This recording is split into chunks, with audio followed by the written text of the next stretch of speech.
E aí, beleza? Para você que não me conhece, meu nome é Alessandro, mais conhecido como Negão. Para você que já me conhece, hoje eu estou aqui com um dos parceiros do canal aqui. Estou aqui com o Dr. Eberstrom. Ele é neuropsiquiatra e ele não é qualquer tipo de doutor, ele tem CRM. Tudo bom, doutor? Tudo tranquilo, irmão. Como é que você tá aí, Só cara? alegria, graças a Cara, Deus. você conseguiu remodelar meu nome, cara. Muito bom, viu? Não, é Dr. Eberson. Eu não consigo falar do jeito que você fala, cara. Eberstrom, como é que é a parada aí que você usa, velho? Eberstrom. Eberstrom, puta merda, cara.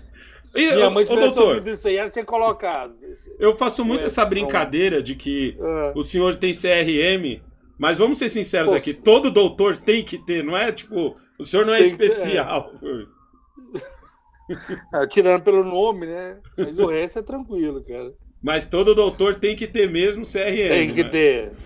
Senão tá na clandestinidade, assim. Exatamente. Doutor, me explica aí, passa pro meu inscrito aí, qual é a tua capivara?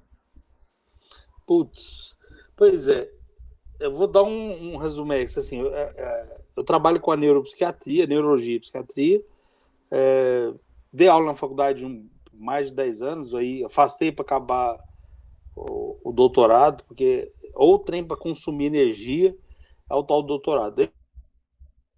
Eu fiz o mestrado, doutorado em Uhum. temas de Alzheimer, Parkinson, essas doenças assim. Então, eu acabei fazendo um pouco mais do que eu deveria, tinha que ter ficado mais quieto para trabalhar.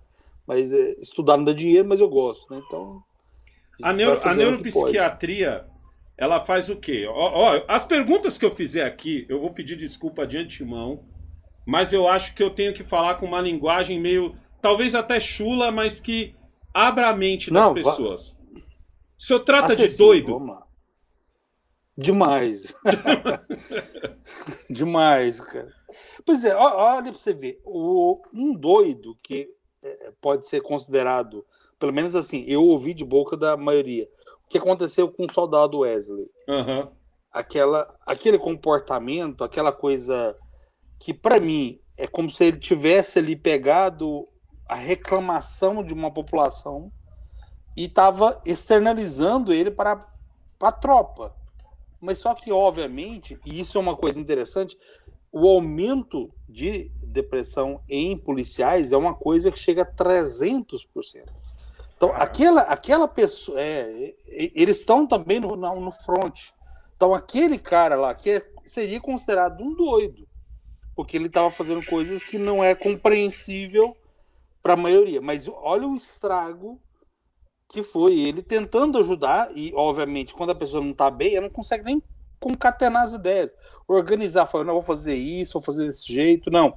Ele chegou lá e ficava andando de um lado para o outro, transtornado, desesperado, e no primeiro, eu acho que a coisa deveria ter, vamos dizer, o diálogo tinha que ser mais estendido, assim como é feito com o pessoal, com os bandidos em si, que demora, a Aham. conversa às vezes dura 2 dias. Acho que todo mundo lembra do caso do Silvio Santos, né? Exato. Da Aquela. Eloá. Nossa, a conversa parecia. Teve hora que virou novela aquilo lá. 2, 3 dias. Então o policial ali, ele tá na fronte de batalha. Ele ficou literalmente. Não é fácil para a mente de uma pessoa dessa afrontar uma situação de caos, prender pessoas honestas. E, obviamente, ele foi bombardeado falando, mas por que você está fazendo isso com a gente? E aí ele vai lá, aquele é um símbolo, vamos dizer, um símbolo do que seria um doido. É alguém que não segue normas, padrões, comportamentos pré-estabelecidos e não consegue usar com clareza um raciocínio, ou o que fazer, ou criar uma estratégia. Uhum. Que ele poderia muito bem criar uma estratégia, ele está ali dentro. Quer dizer, ele é uma voz que, se fosse bem concatenada, ele seria muito bem ouvida, mas a gente sabe que a coisa, a parte política ali é muito pesada. Então, os policiais estão hoje com um aumento gigantesco vamos dizer, agora cancelamento do CPF, né? O nome não O, pode ser o- dito, né? Porque Então, a gente não pode. O que o doutor está querendo dizer aqui é que tem uma palavra aqui no YouTube que você não pode dizer ela, que é quando você cancela a É. sua própria vida. Então a gente vai até falar aqui de cancelar. Ainda falando sobre os policiais, entendeu? Porque assim, os policiais, todo mundo que se tornou policial, se tornou sabendo que teria um espectro político do Brasil e mundial, porque esse fenômeno é mundial, que seria claramente contra eles. Eu sempre gosto de pensar o seguinte: os políticos em si querem essa coisa de um contra o outro, o preto contra o branco, o pobre contra o rico, o polícia contra o outro, entendeu? Porque tira-se o foco de coisas maiores. Por que deixam de ser feitos? A pessoa deixa de falar, de perguntar por que sobre outras coisas, porque ela está preocupada com aquilo. Mas num momento como esse, doutor, em que, tipo assim, o policial ele sempre teve o apoio do cidadão de bem, ele sempre teve o apoio do cara trabalhador. E nesse exato momento, eu gosto de chamar de células adormecidas, que é aquele cara que está propenso à maldade, mas as regras dos humanos seguram ele, e agora o Estado está quebrando essas regras para ele. Como a gente faz com os policiais que são honestos? Porque das duas, uma, eles vão desistir, ou a gente terá vários, vários como o Wesley, né, o que morreu. Porque muitos vão passar por isso agora, por essa coisa de tipo assim, cara, tudo bem, tinha uma certa parcela da sociedade que me odiava, mas a grande maioria gostava de mim. Hoje, todos vão me olhar com medo, mesmo que eu não seja o cara que virou barraca de dog em cima de um carro. Como que eles podem sair dessa? É interessante porque assim, eu acho que eu tenho um privilégio bom, porque assim, eu atendo tanto em Goiânia, que é um lugar que eu pego uma população mais diferenciada, e no interior eu atendo muito pedido de juiz para atender pessoal que está na cadeia, e atendo muitos policiais. Então eu pego aquelas supostas esferas que ficam separadas e não se comunicam, eu fico permeando elas. Então, quando às vezes um soldado vai levar algum presidiário para ser consultado, olha o que ele me fala: doutor, eu não tenho esse privilégio, doutor. Eu não tenho esse privilégio. E ele fala: olha, eles falaram na minha tropa lá, no meu grupo, mais da metade está com depressão. E não tem ninguém que não tem nenhuma válvula de escape para ele pedir ajuda, para ele ver outro caminho. E essa é uma outra abordagem. Agora, uma coisa que eu percebo é que a maioria que eu converso muito com os policiais, eles realmente, assim, vamos dizer, 90% estão ali porque tem um idealismo vivo, tá latente. O objetivo deles é proteger. Só que eles percebem que a configuração da sociedade está sendo feita para esmagar ele, e aí criar isso que você falou, Alessandro. Quase um fractal, uma fragmentação em cima da fragmentação, porque aí você não conversa com ninguém. Você vai conversar, os caras já querem te enquadrar. Você pensa em que? Você é de direita, você é de esquerda? Eu não sou porra nenhuma. Eu sou superior, ou anterior, inferior. Mas eles não, mas você tem que ter alguma coisa. Você tem que ser. Eu falei, não tem que ser porra nenhuma. Mas os policiais, aí eu falo, porque eu atendo muito, eles estão realmente sozinhos. E eles ficam numa situação muito vulnerável. Porque eles têm que obedecer político. Não é o cara que está lá, o chefe da tropa ali, dos policiais, ele é uma indicação política. Ele não é indicação de carreira, não é indicação de idealismo, não é indicação de porra nenhuma. E se ele for contra o governador vai e tira ele lá. Então, a criança deles, e a maioria não percebe, eles vão perdendo a noção da claridade da realidade. Eles vão sendo pressionados, e qualquer ser humano que é pressionado, ele não consegue pensar bem. Então, esse aumento exponencial, por exemplo, que ninguém comenta, tem que dar os parabéns para vocês e do canal. Vocês é um casal que realmente me impressionou, porque ninguém quer falar do assunto da quantidade de gente que estão se cancelando, né? E deixam sinais. Então, só no Brasil está uma média de 30 mil pessoas. é uma quantidade monstruosa de pessoas. E agora, na pandemia, teve um aumento gigantesco. Por quê? Se olha para o futuro, você vê o que estão te apresentando e cria. Aí dá para a gente, repórter, começar a cumprir como é que aconteceu na Alemanha, aquela fase negra. Você percebe que essa atmosfera delirante, ou atmosfera da doença, ela vai sendo contagiada e cria uma atmosfera mesmo, que a maioria fica meio desorientada. Não, eu vou denunciar o outro, porque ele pode matar alguém que está ao meu lado. E aí vai disso as noções unistas. Então, os policiais, aquilo é um sim. Eu já tinha ouvido falar que tinha acontecido casos assim. Esse é que caiu na rede e aí veiculou para todo lado. Doutor, quanto a essas... Mas E quanto a esses caras que eu gosto de chamar de células adormecidas? Para eu explicar para o senhor meu pensamento. A célula adormecida, para mim, é o cara que, dentro dele, ele sempre foi autoritário, ele sempre foi... Ele é ruim de natureza. Só que as regras da sociedade amarravam ele. Uhum. Então ele não é um cara que foi ruim o suficiente para falar, não, eu vou ser ladrão. Entendeu? Mas ele era ruim o suficiente para poder dizer... É o caso daquele cara que você dá um apito pra ele e ele já quer já se sente maior do que você com um apito, ou então porque você deu um cacetete, ou então porque você deu... Quer apitar o presidente ali. Isso, exatamente. Então, por exemplo, o que a gente tá vendo é, assim, tem alguns policiais que tem que cumprir essas ordens, que são claramente... Você sente a vergonha no cara, você vê que o cara tá com vergonha, você vê que ele não quer debater com quem tá filmando ele, você vê que ele tá fazendo o possível só pra poder ir embora logo, porque ele está claramente com vergonha. Você tem outras situações em que o cara só falta sorrir, ele tipo, ele está imbuído assim de um poder, entendeu? Que parece que estava guardado dentro dele, entendeu? E esse é o cara que às vezes... sei lá, compra 1 litro de leite, 5 pãozinhos e te dá bom dia, entendeu? Tipo, mas você vê que aquele momento parece que é um momento em que ele estava aguardando por aquilo. Ele estava esperando por aquilo. A gente tem como explicar isso de alguma forma? O senhor que manja do cérebro? Tem como...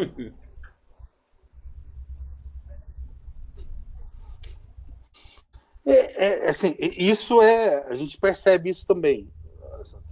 É como se fosse assim, tem padrões de comportamentos que são acionados. Por exemplo, o chamado gatilho mental. Vamos usar uma coisa que a maioria já ouviu falar, que algumas palavras acionam a vontade, por exemplo, de comprar alguma coisa. Às vezes você não quer, mas vem ali a ideia lançada e aquilo te atinge e faz você movimentar e criar uma suposta ficção de que você escolheu alguma coisa. Uhum. Então você ainda vai felizinho lá comprar as coisinhas porque foi acionado. O mesmo vale, cara, para esse grupo de pessoas. Porque a autoestima baixa. Não que isso seja justificável em nada. Certo. Mas isso é o que acontece na realidade. A gente vê, vai fazer o quê? São pessoas que normalmente, e esses que eu converso, e que no consultório eles têm mais liberdade para me contar, eles falam que eles às vezes não sabem nem reagir. Tem alguns que são maus na essência? Tem. É uma porcentagem. Uhum. Mas a maioria que eu vejo, eles estão transtornados. Os caras estão perdidos, bicho.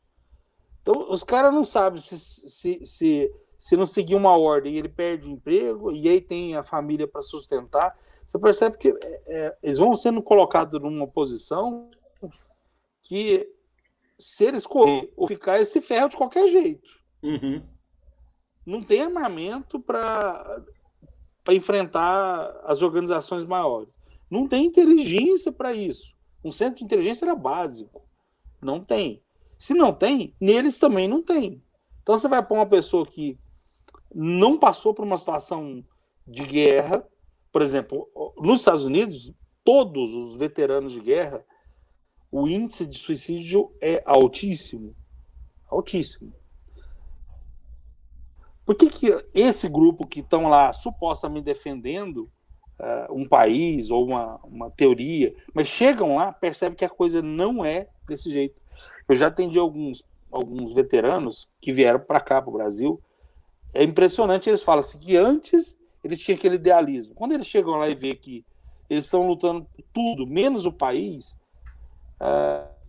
Um exemplo, por exemplo, a Síria. Uhum. Aquilo é um balé de gato. Mas tem uma faixa onde é que tem a maior concentração de petróleo, lá está sendo gerenciada pelas empresas multinacionais americanas.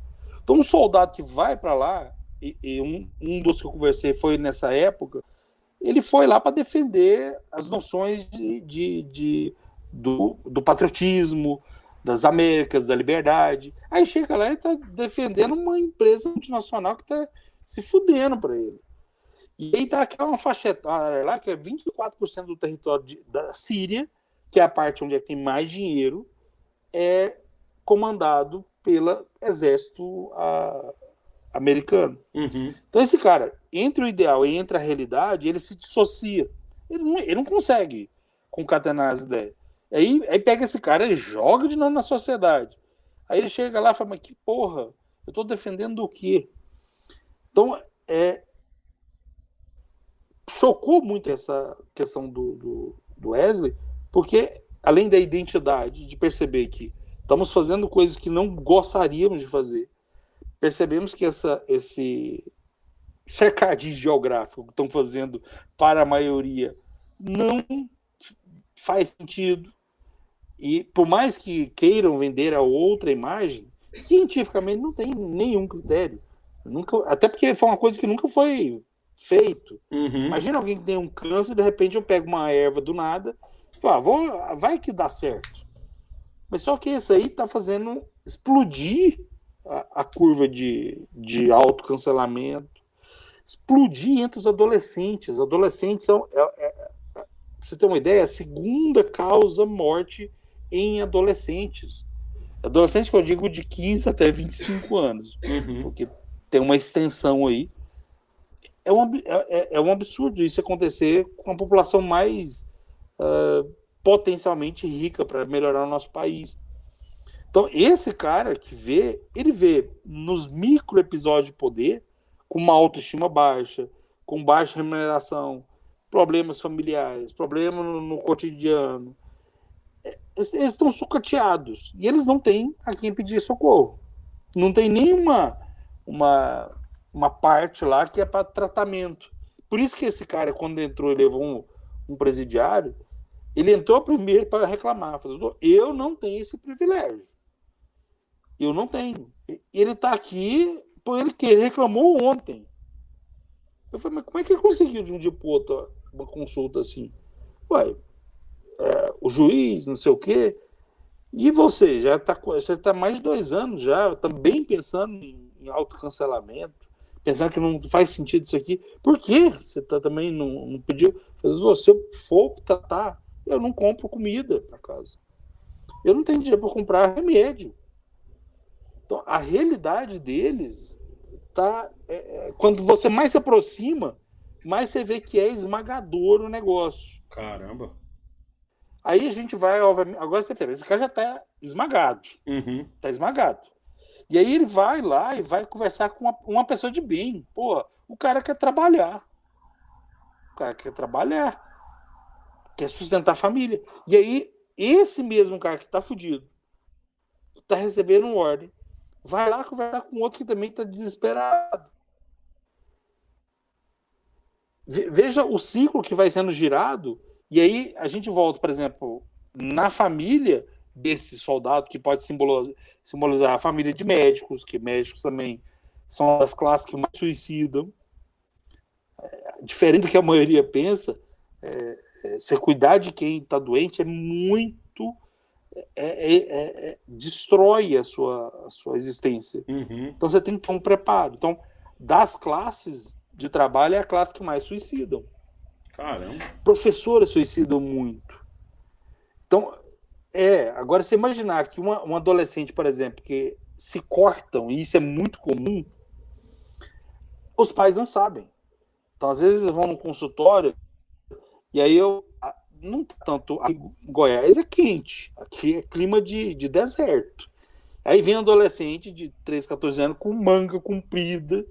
Eu falei, tá escondendo uma coisa. Aí você insiste para tirar, você vê o choque que para a mãe e para o pai, para ver um filho todo cortado, todo machucado. Aquilo é um sinal clássico de pedir ajuda, de falar, estou sofrendo, não sei como lidar. E você sabe, agora que você está com um canal direcionado para adolescente, que não tem uma figura do pai, do macho, não sabe o que é enfrentar, não tem essa não tem, você percebe. Eu acho que você deve ter ficado impressionado, né? Uhum. Você não achava que eu não achei que era tanto despreparo deles, né? Duas coisas que e não é culpa deles. Duas coisas que me impactou quando eu abri o canal Eu Sou Seu Pai foi perceber que, três na verdade, muitos jovens não têm pai, ou tem e o pai cagou pra eles, paga pensão e só.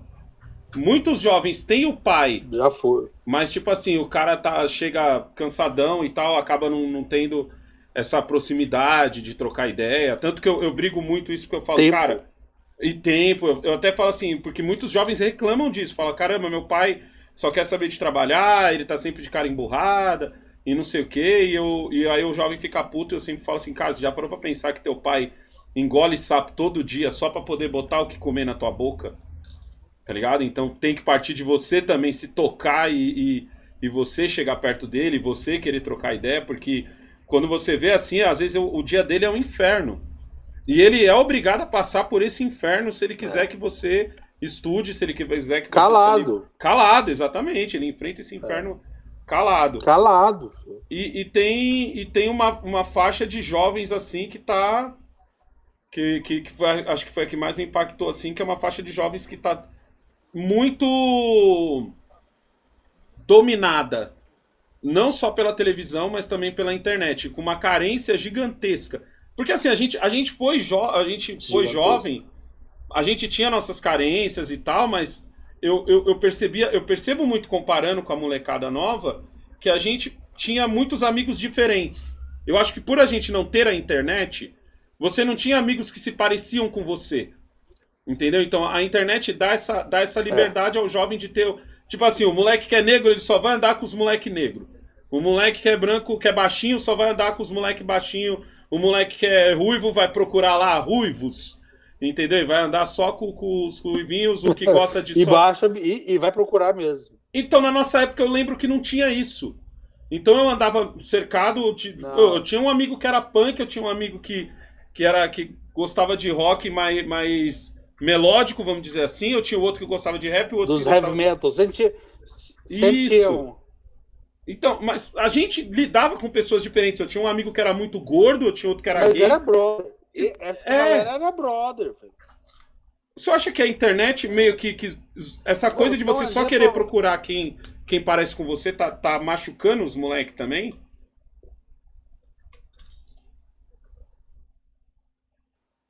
Então, vou dar um exemplo, eu acho que da nossa época, por exemplo. O meu pai é mais negro que você, negão. Meu pai. Minha mãe é branca. E isso, na época, para mim, era normal. Eu nem... A maioria dos meus amigos também se encaixavam nesse ritmo. Uhum. E não tinha essa preocupação. Falando, nossa, seu pai é isso, seu pai... Não, filho, meu pai é um exemplo. É o exemplo. Mas eu tive a sorte de ter um pai assim. Só que a maioria, hoje, aí junto à internet, criou uma separação brutal, uma separação por ideologia. Teve um paciente, acho que estava com 14 anos, foi ano passado. Ele entrou, a primeira coisa que ele perguntou, é bolsonarista? Aí eu falei, não sou porra nenhuma. Não, porque eu não vou em médica bolsonarista. Não vou. Agora, e o inverso aconteceu também. Falei, você é bolsonarista? Eu falei, por quê? Eu só consulto com médico bolsonarista. Eu falei, não, então eu tenho que me adaptar, porque eu tenho que ajudar aquela pessoa. Uhum. Eu não estou ali para impor, ali para ajudar. Mas aí, você tem que mudar o discurso. Aí eu fico lembrando, pô, nos anos 80, puta merda, cara. Eu jogava bola, arrebentava o dedão e a galera, vamos jogar bola. Não tinha essa vamos chamar de vitimização. Não, fragilidade. Que é um construto. Você vai construindo que a pessoa. E é um processo de construção. A pessoa vai sendo fechada. E aí a pessoa não sabe mais por onde fazer, porque o adolescente não tem essa experiência, não tem essa capacidade de questionar o que está dito. E eles apegam a teorias, porque a carência é tamanha, e aí você percebeu isso na família. Então, se fosse para pensar, como é que eu resolvo uma pandemia dessa? Como é que eu faço a família voltar? É tão. Olha, uma das causas. Então, assim, são causas multifacetadas, multivariadas, e que engloba desde, às vezes, seu filho olhar para em casa e falar assim, meu pai não bebe. Ele simplesmente não fala para não beber, ele não bebe. Uhum. O exemplo comportamental, que é essa falta do pai, da figura paterna, que você está representando para esse grupo de gigantesco, que vou te contar, vai aumentar monstruosamente. Porque não tem. Eles não têm. E aí, se você não tem referência, qual a referência que você vai usar? A errada. Qual que é passada nas novelas, nos meios? É tudo carcomida, povo desesperado. Só, você vê, eu já parei de ver novela faz décadas. Mas era assim, o pai e a mãe querendo foder o filho. E o filho querendo matar o pai. E o pai querendo matar a esposa. Puta merda, que circo sangrento é esse? Uhum. Porque a mente desses adolescentes são fragilizadas. Eles não têm estrutura. Aí a gente pensa, mas então um adulto deveria ser diferente. Na Inglaterra, faz uma semana, eles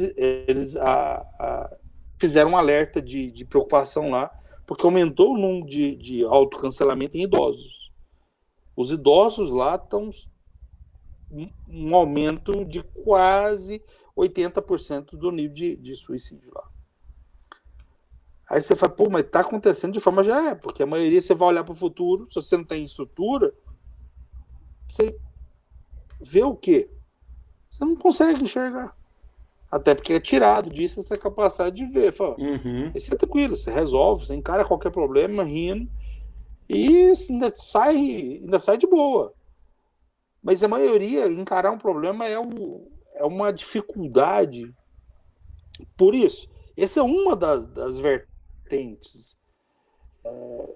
Talvez, por exemplo, o Wesley, não dá para saber, eu tentei pesquisar para ver se ele antes tinha algum histórico. Fica difícil de avaliar porque não tinha, não dá para saber. Mas uma reação grave, imagina se aconteceu alguma coisa com um tio dele, que foi fechado lá, bateram em alguém que ele gosta, ele vai ali desesperado tentar resolver. Então, nos pronto-socorro que eu vejo de médico, embora eu não estou tanto no pronto-socorro, mas eu vou nos consultórios de UTI, é muita gente com depressão. Puta merda, tá melhor pegar o vírus, filho. Eu prefiro pegar o vírus do que pegar esse inferno. Deixa eu fazer uma pergunta para o senhor. Completamente Antes esperança. de você fazer a pergunta, pede pro Dr. Eberson sair e entrar Manda de novo, ver. que o áudio dele tá picotando e tá travando muito. Ah, é? Aí eu acho que vai prejudicar depois na hora de... A Cleide pediu pro senhor sair da live e voltar rapidinho para ver se melhora um pouco. Parece que o áudio tá pipocando. Faz aí rapidão. Agora. Aí, ele saiu aqui, deixa ele voltar Vamos aqui. ver se melhora. Aí eu já boto ele de volta aqui.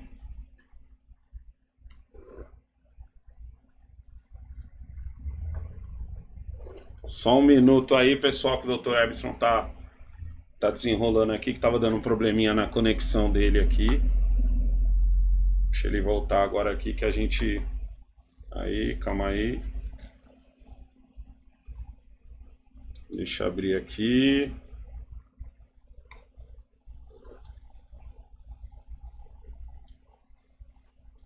E aí, voltou? Não, voltou só o som, sem o senhor.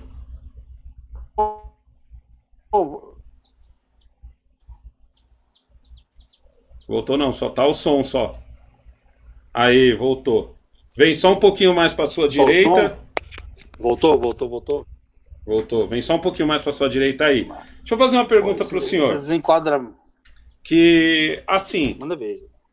a gente está vivendo esse momento agora de pandemia e tal. Recentemente, eu ouvi de um conhecido meu assim. Na verdade, eu ouvi de vários conhecidos, mas esse me impactou um pouco mais. Ele disse que estava há um tempo sem ver a família dele. Entendeu? Tipo, ligava de vez em quando pra mãe pra ver como é que ela tá, mas parece que, tipo assim, a mãe ficou isolada não só por ele, mas também pelos irmãos. Por causa dessa coisa de os mais velhos se prejudicarem mais. Certo? Como o senhor vê isso? Porque, sinceramente, eu achei errado a atitude dele. E eu até expliquei pra ele o seguinte: falei, eu tô com a minha mãe e meu pai todo dia. Dificilmente eu tô a 1,5 metro da minha mãe. Nesse último ano, eu fiquei basicamente a 2 metros da minha mãe, praticamente todos os dias. É um mecanismo meu. Minha mãe até briga comigo quando ela me vê eu tirar alguma foto sem máscara na rua e não sei o quê, mas é uma coisa que eu não alertei ela. Não cheguei na minha mãe e falei, ó, a partir de hoje nós vamos ficar 2 metros. Não, só foi uma atitude que eu resolvi tomar. Então eu tô sempre trocando ideia com a minha mãe e com meu pai, por eles estarem no mesmo terreno que eu, mas eu tô sempre longe. 2 metros, 2 metros e pouco, entendeu? Da minha mãe.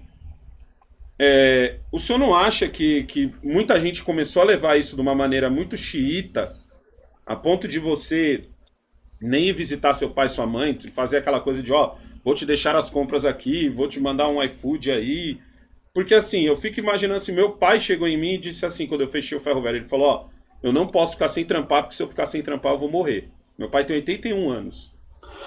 E tipo assim, eu fico imaginando ele sem ter o que fazer e ainda assim sem trombar os netos, os filhos, você entendeu?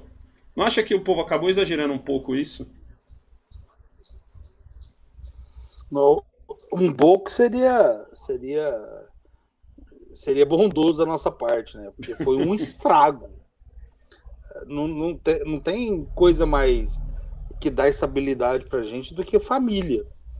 E novamente, você vai incutindo na pessoa que, olha, se você aproximar de tal pessoa, você está veiculando a morte. Eu vejo isso. Teve semana retrasada, levaram uma senhora no consultório, que eu falei assim, como é que tá a senhora? Faz tempo que eu não vejo. Tem 1 ano e meio que eu não saio de casa. Eu falei, como assim? Eu ainda pensei, deve ser figurativo, né? Tô falando, eu falei, não, eu não saí eu não saí do portão. Fiquei em casa e não vi mais os meus filhos. Essa é a cara do que está acontecendo. Estão separando, estão se fragmentando e a quantidade de idosos. Aí vem uma coisa interessante, porque o sistema imunológico do idoso já é fragilizado. Isso. Se ele se isola, ele vai se sentir o pior dos piores. E isso, para o organismo, baixa o sistema imunológico ao extremo. Então, se realmente estivéssemos pensando em lutar contra alguma coisa, a primeira coisa é melhorar o sistema imunológico das pessoas. E não tem nada mais seguro do que família. Só que fragmentaram. Então, assim, eu não vi nada de científico nas ações da maioria das pessoas. Eu vi outros interesses por trás. Outras vontades. Mas é triste você conversar com um idoso e ele falar naquela... eu não valho muita coisa, não. Minha família não me quer ver, eu até entendo, mas uma coisa é entender racionalmente, outra coisa é sentir, que não adianta. Você sente que o povo se afastou. Eu posso entender, mas não adianta entender. Aquela angústia, aquela tristeza de sentimento de que está sozinho é uma coisa desesperadora. Você tira a ação das pessoas. As pessoas ficam transtornadas. Agora imagina para um idoso, cara, que tem os rituais, eles não mudam fáceis, ele já tem as ideias preconcebidas, ele já tem um know-how de existência que dão a eles um cabedal de conhecimento que até esse conhecimento é represado. Que o neto poderia estar lá usufruindo, não está, porque está isolado. Tem um ditado italiano que fala: mais vale um velho no canto do que um novo no canto. Porque o velho, no sentido de idade, ele tem experiência, ele já quebrou a cara, ele sabe organizar um negócio, ele já sabe fazer as coisas. Então, quanto mais se isola ele, mais é uma morte quase que existencial. E acho que isso todo mundo deve estar falando desse modelo, né? Que percebe, sente isso, né? O afastar da maioria. E eu vejo isso todo dia. O senhor acha, quais são as sequelas? Vamos supor que, vamos lá, o governo federal está com a meta agora de vacinar 1 milhão por dia. Vamos supor que nos próximos 30 dias a gente vacine 30 milhões, o que já faria com que a gente pudesse, de certa forma, abrir a economia, pelo menos em teoria. Entendeu? Ou pelo menos em teoria. Quais que o senhor acha que serão os maiores impactos? Porque partindo do princípio de que você abre a economia com um mês e que as coisas voltem a um normal em 6 meses, quais seriam os maiores impactos, assim, os impactos que chegariam primeiro, assim, na vida das pessoas? Mentais, assim, eu quero dizer.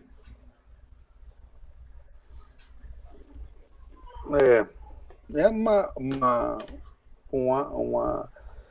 análise da dinâmica da sociedade muito complexa. Uhum. Primeiro, foi assim, você volta e tirar isso da mente das pessoas. Vamos imaginar que não morreu tanta gente como deveria. Vamos imaginar, isso não vai acontecer nunca, mas vamos imaginar que os números são falseados. Estão mentindo descaradamente. Mas não que isso aconteça. Estamos só imaginando. Isso não vai sair fácil. Mesmo da pessoa voltando, as pessoas vão continuar ainda desconfiadas, vão ficar ainda isoladas. E vão voltar do mesmo jeito que foi difícil separar, vai ser difícil juntar. Porque vai ficar sempre na mente da pessoa assim, eu preciso cuidar de quem eu amo, eu preciso cuidar. Olha, você tem uma cidade pequena, aqui por lá do interior de Goiás, na entrada da cidade, tá um outdoor com uma senhora lá com a máscara e tá assim, a UTI liga para você e fala, sua mãe morreu. Nossa. Puta merda. Que bizarrice é aquilo. Eu falei, tô num filme de terror, ninguém me avisou. Então, isso vai impactando tanto o consciente quanto o subconsciente das pessoas. E a imagem, visualmente, ela não precisa falar muita coisa, porque ela destrói qualquer argumento, porque não tem argumento contra essa visão. Porque tem uma parte do nosso cérebro que absorve essas visões que não são faladas de forma verbal, mas o não verbal é o que comanda a nossa vida. Então, qual vai ser a fala não verbal? Olha, vai voltar, mas pode acontecer a 15ª onda. Pode acontecer a 28ª, 10ª, 1000ª onda.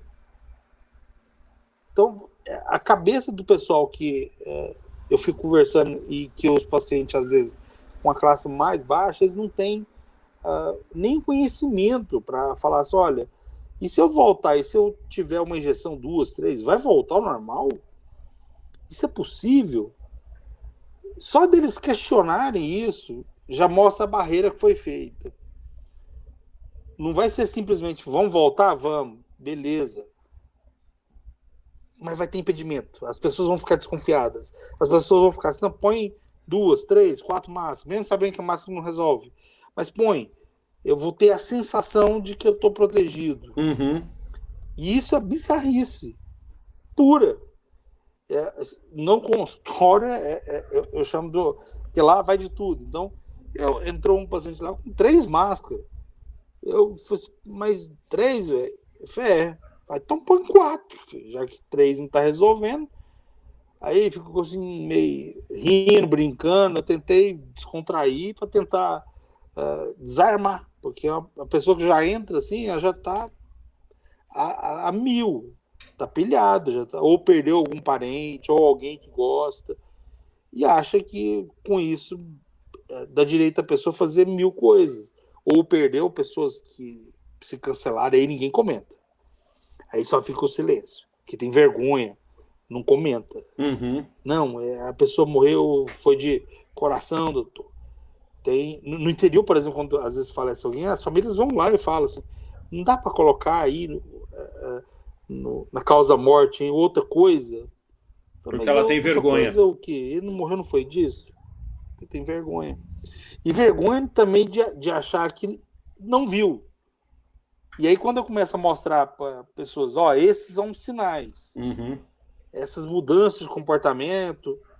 Estava acontecendo isso, mas eu achava que era normal, doutor. Não é normal. Então, isso também vai implicar que a pessoa que está ali vai se sentir culpada. E aí, ninguém quer se sentir culpado, ninguém quer puxar a responsabilidade. Faz parte da vida. A vida é isso, é aguentar os trancos, tanto os acertos e erros e ir embora. Mas a maioria fica ali. E gasta aquela energia. E eu falei, tem mais alguém na família com esse comportamento? A pessoa falou, tem. Mas melhor a gente nem falar, né, doutor? Vai que. Vai o quê? Então, tem uma das coisas que a maioria fala assim, você não pode falar em autocancelamento. Uhum. É uma das coisas que a gente sabe que protege. Você falar para uma pessoa desse assunto e a pessoa falar, não, eu tenho alguém para comentar, para extravasar, para falar do que está acontecendo. Então, às vezes, o paciente, por exemplo, com doença de Parkinson, que é uma coisa de idoso, eles já têm dificuldade pela doença em si. A maioria está com sintoma depressivo. Nossa. E a maioria não vê mais sentido. Então, assim, além da doença aí neurológica, tem a doença psiquiátrica, as duas, eu trato os dois. Uhum. E aí você percebe o quanto que é desastroso para a vida da pessoa. Aí a pessoa vai... normalmente é o chefe da casa, era alguém que pagava as contas, aí para de trabalhar, não tem mais condição, e vai criando a bola de neve. Então, esse cara, por exemplo, que volta a trabalhar, como é que ele vai voltar? Ele vai voltar o mesmo? Ele vai voltar ainda com receios? Porque o bombardeio dessa tragédia, que não foi falseado hora nenhuma, é de medo. O medo tomou conta. Então, se tem alguma coisa que realmente vai alterar essa modificação, e sabe-se que o medo ele muda a neurobiologia do cérebro, ele muda o cérebro. Uhum. Ele faz reduzir, por exemplo, a área da memória. A pessoa tem... já, às vezes, está em dor de memória. Ainda cai mais ainda. Imagina, ou um adolescente, uma pessoa com 20, 30 anos que está no auge ali, precisa ter um raciocínio rápido, ter atenção, ter concentração, e aí começa a ver, fala, não, peraí, eu posso morrer. Óbvio que é sempre aquela visão do eu, né?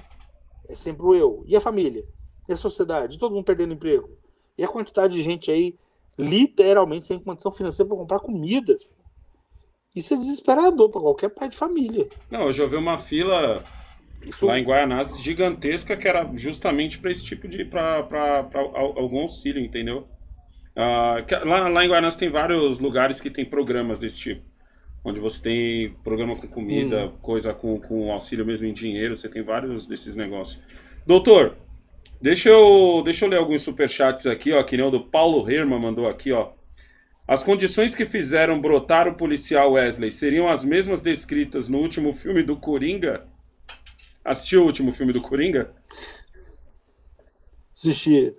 É uma coisa interessante. Já tem trabalho mostrando assim que o filme que você vê, dependendo do conteúdo, ele vai regando a mente da pessoa. Uhum. Então, teve aquele famoso filme da Netflix lá, As 13 Razões. Eu ouvi várias adolescentes que tentaram, porque não, eu vi um jeito e não vejo sentido, eu não vejo caminho. Então, esse mesmo mecanismo que criou o Wesley, que ficou evidente, tá lotado de Wesley para todo lado. Alguns não têm só na arma na polícia. mão, não só na polícia. E alguns são pressionados. E nós vemos um congresso, na melhor das hipóteses, assim, parece que eles estão dormindo, né? Então, naquela sonífera ilha. Não dá para separar, mas que é o mesmo mecanismo, filme influencia. A gente sabe que quem tem família suicida extremamente menos. Quem tem uma religião é um fator de proteção gigantesco. Obviamente, ter emprego também é outro fator importantíssimo. Mas aí você tira isso, consequentemente você vê o trama familiar se fazendo. Hoje o adolescente não consegue lidar com esse trauma. Eles não conseguem, eles não têm couro, eles não foram preparados. Voltamos há pouco tempo atrás, anos 80, a gente lidava com todo mundo, ninguém pensava em diferente, todo mundo era igual, todo mundo estava ali tentando, todo mundo era amigo, ninguém guardava rancor. Você brigava de manhã, à tarde você tá jogando bola de novo. Exato. Tranquilo. Mas tinha, eu acho que, não sei se brincava de garrafão, velho. Dava umas pancadas nas costas de um. Mas dava vergão, filho. Dava um vergão do cão, filho. Eu saí até tonto. Eu já olhava pra trás. Eu falo que todas as brincadeiras dos anos 80 eram violentas. E aí, a Lina tava lá, vamos jogar tênis. Eu vejo as brincadeiras dos anos 80 tipo uma mini escola. Era a forma de nós, de forma geral, nos prepararmos para o que iria vir. Que a vida é difícil mesmo. Exato. Não é mil maravilhas. Você tem que pensar, por exemplo, a transição que você fez de trabalhar com ferro velho e para a internet não deve ter sido fácil. Não. Porque não, porque eu já estava acomodado, né? Que depende. Eu já estava certo já. A sucata, eu gosto de brincar que a sucata é o seguinte: as pessoas não vão deixar de consumir. Não importa o quanto esteja a economia, todo mundo consome, porque é quase que obrigatório. A internet já não. Tipo, o cara pode cansar de me ver, tá ligado? O cara pode cansar de me ver. Mas você não esperava, por exemplo, que essa conflito geográfico ia aumentar exponencialmente a quantidade de gente na internet. Verdade. Porque como é que você ia adivinhar que ia ter essa pandemia, que ia ter esse fechamento? E as pessoas agora, a única forma que tem de se comunicar é essa. Nós tínhamos o garrafão. Agora aqui é outro garrafão. Um era maior, onde todo mundo brincava e ria ao mesmo tempo, escolhia um dial para curtir, e aí aquilo já era a formação, já pegava a mão. Só que o agora mudou. Eles não têm mais essa escola da vida, né? E aí só aperta. Eu vou falar, tá complicado. Mas eu tiro por experiência própria, assim, vendo a molecada, tá difícil, mano. Ó, isso já cabe com uma outra pergunta aqui do Paulo Herman, que é a seguinte, ó. Professor Everson, como conseguem, entre aspas, programar tão eficiente esses jovens sem cérebros? É alguma técnica? Ó, se fosse eu que fosse responder, eu ia dizer assim, a melhor técnica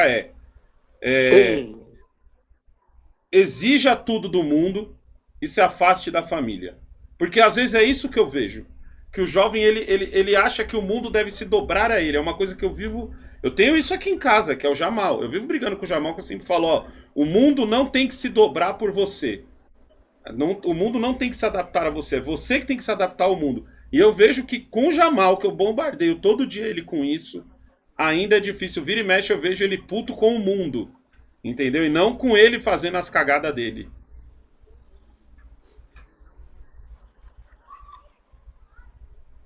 Mas como o senhor... O João, por exemplo, é alguém literalmente fora da curva.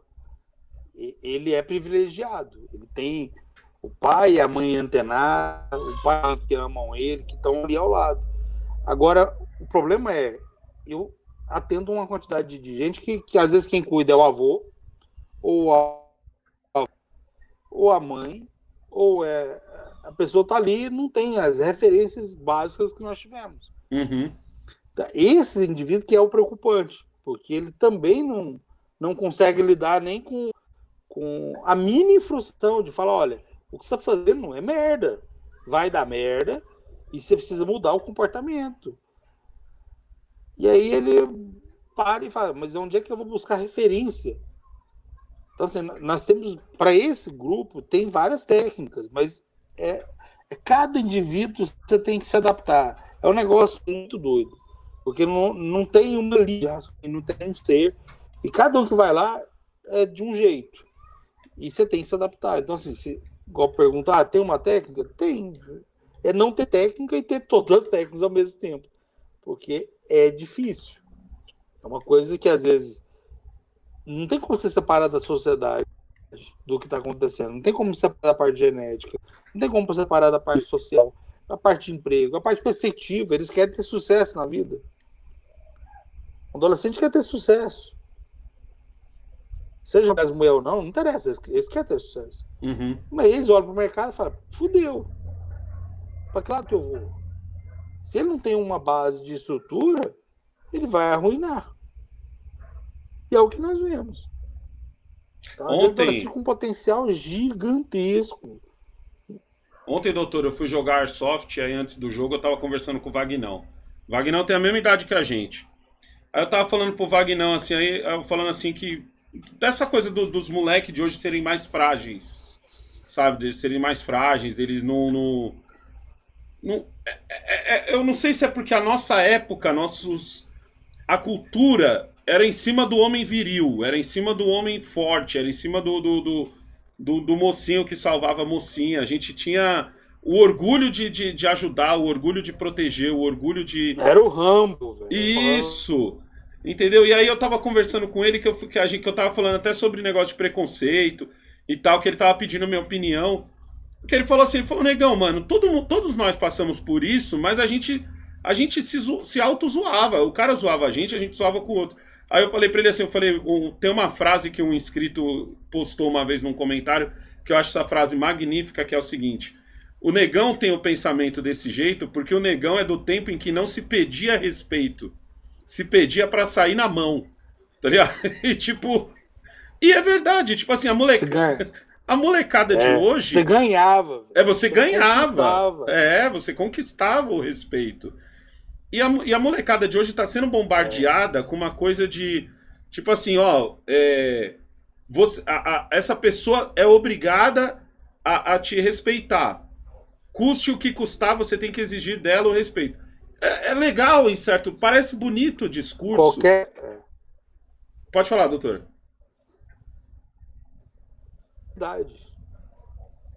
Mas é completamente descolado da realidade. Completamente.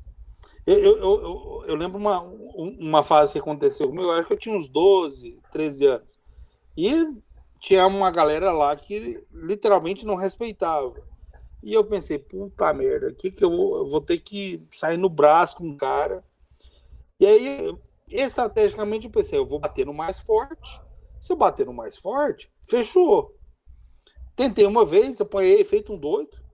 Depois eu tentei de novo, apanhei de novo. Eu falei, não, uma hora vai dar certo. Uma hora o soco vai entrar.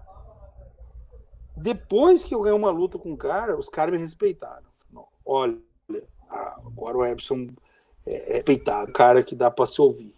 Até aí, eu era nada ali. Aí você vai percebendo assim, aquilo que aconteceu ali é o que acontece na sociedade em todos os níveis. Uhum. Todos os níveis são assim. Aqui na internet é assim, na vida real é assim. embora eu esteja separando, mas no trabalho é assim. Quando eu fui fazer mestrado, doutorado, tinha que fazer porra de prova, tudo tem que ter, você tem que se jogar e lutar. A chance de você levar chumbo é grande, mas você vai se fortalecendo. Faz parte. Mas quando você fala disso, para a maioria, não, é bullying. Bullying está destruindo. Eu acho, na minha opinião, que eu sou uma voz dissonante no meu grupo. Uhum. Que bullying é a escola para a vida. Sem bullying, sem a gente ter. O bullying que nós ganhamos foi que nos prepararam para hoje. Não é qualquer coisa que faz a gente baixar. A gente não para. A coisa apertou, a gente vai em frente. Vai para cima. Não para. Mas isso foi um crescente. Vai para cima. O trem tá feio? Vamos no soco, velho. Vamos embora. E assim, o soco é simbolicamente assim, é lutando, é continuar estudando, continuar trabalhando. Mesmo que você tá ouvindo sapo, você tá ouvindo encheção de saco. Não, levanta e olha, a cara e vai. E a gente conversando, eu e o Vagnão, eu conversando com o Vagnão, ainda falei pra ele, o mais louco, Vagnão, é que assim, se você aguentava com o cara, você saía na mão com o cara. E se você não aguentasse, você se afastava desse cara. Você não ia querer aquele cara que você viu que ele era ruim com você pro seu convívio. Você não ia insistir de querer o respeito, porque pra você, a nossa geração era isso. Pô, eu não quero estar perto desse maluco. O maluco é ruim, o maluco é e você, na nossa geração, você tinha o direito da vingança. Que eu falei pra ele, mano, tiraram dos moleque o poder da vingança. E a vingança vinha na nossa época do tipo assim, mano, eu não aguento com esse cara, firmeza, um dia eu vou estudar o suficiente pra eu ser o patrão desse maluco. E vou, tipo... A vingança, não que a vingança era pegar um pau e tacar no cara, não. Você tinha a vingança do eu vou fazer alguma coisa pra me esforçar pra que eu seja melhor do que ele. Eu vou entrar num karatê, eu vou estudar que nem um louco e vou ser o patrão dele. E eu lembro, isso é muito vivo na minha memória. Então, o problema é o quê? O problema é que eu sou pequeno, eu vou fazer musculação, assim, vou ficar grande. Entendeu? Então, é uma vingança entre aspas, não é uma vingança do tipo, vou pegar uma arma e vou matar ele, entendeu? Mas a gente tinha esse direito. Eu vejo que é um direito, que eu vejo que os moleques não têm. Tinha. Vou te dar um outro que é assim, a gente vai dando exemplo da existência da gente, porque fica... não é algo ficcional. Por exemplo, eu estudava no colégio público. Aí eu falava, eu vou fazer medicina. Aí o povo, obviamente, quase não pegava no meu pé. Falava, olha ele para medicina na federal, porque na época só tinha federal. Uhum. Em vez de eu criar briga, o que eu fazia? Aí que eu estudava mesmo. Tinha hora que eu falei, pô, será que vai dar certo? Eu acho que vai dar merda. Mas eu vou para cima, vou estudar. Então preciso estudar 15 horas, vou estudar 15 horas. Preciso de 20, vou estudar 20. Mas aí tu fala, não, mas ninguém de colégio público passa na federal. Larga disso, vai fazer outra coisa. Quando eu passei, juro, a galera não acreditou. A maioria foi lá para ver, porque na época não tinha internet, você tinha de ir lá para ver quem passou e não. Para ver seu nome. Eles acharam que eu tava mentindo. Foram lá, a minha sala em peso. Olha lá, não acredito, não acredito, não acredito, não sei o quê. Então, essa revanche, ela se deu de uma forma que me obrigou a melhorar enquanto ser humano. Uhum. Eu precisei terminar namoro, eu precisei parar de sair. Eu mudei, você vai se adaptando, falando, não, eu consigo melhorar, eu consigo mais. Mas isso nasce ali, é briga. Aqui a primeira fala assim, ó, eu tenho esse território, eu tenho esse ponto, aqui ninguém passa. E aí vamos jogar para o hoje. Hoje, esse território está sendo invadido por todo mundo. Seja o governo, seja a prefeitura, seja o vereador, seja o policial. O nosso espaço existencial está sendo destruído, pulverizado. Está parecendo aquelas roupas que não seguram, né? Qualquer coisa está destruindo, a pessoa perde a individualidade. Por isso que, novamente, aí voltamos. E quando voltarmos ao normal, é esse indivíduo que foi violentado existencialmente, que foi tirado o direito dele de trabalhar, foi tirado o direito dele de sustentar a família dele, de lutar, de conquistar, é o que vai voltar. Ele vai voltar igual. É a mesma coisa para o cara que foi para a guerra lá, os veteranos de guerra, ele foi para a guerra, ele vai voltar normal? Ele vai voltar do mesmo jeito? Então, eu percebo assim que a parada para ter vou chamar de couro grosso mesmo. Uhum. A pessoa suporta bem as dificuldades. Mas quando não tem esse negócio, a maioria fica completamente desesperada. Vou dar um dado que saiu há uma semana no Japão. Teve um aumento de 77% do autocancelamento em mulheres. Caraca. Em pandemia não teve um aumento em homens, mas em mulheres. Aí foram questionar. Aí tem uma coisa que nós chamamos de autópsia psicológica. Depois que morre, a gente faz o histórico. Uhum.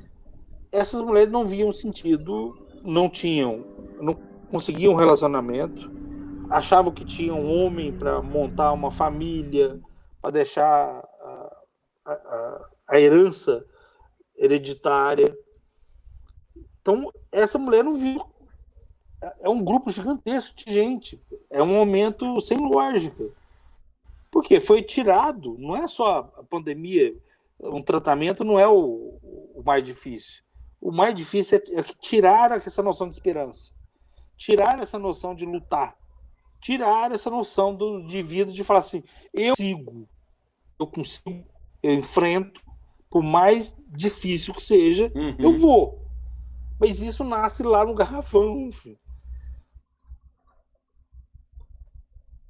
Nasce no esconde-esconde, o último salva todos. Nasce no joguinho de bola. É.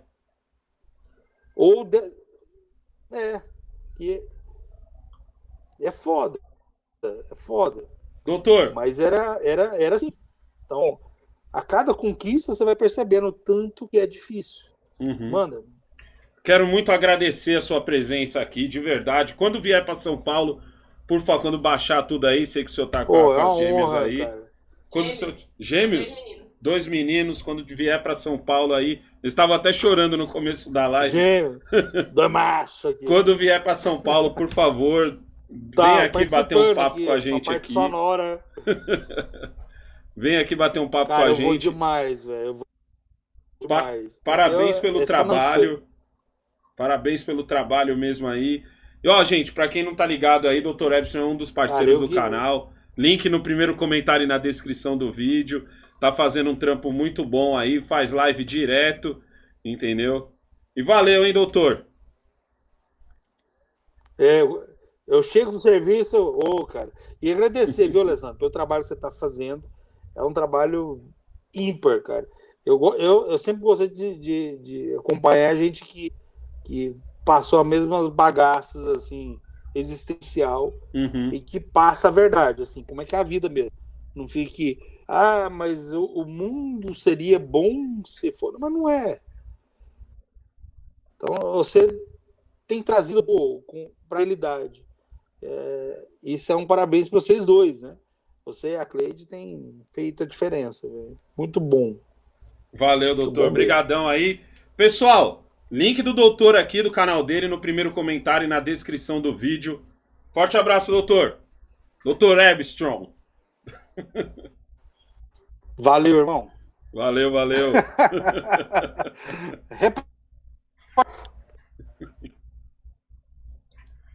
Isso aí, pessoal. Deixa eu voltar as coisas aqui.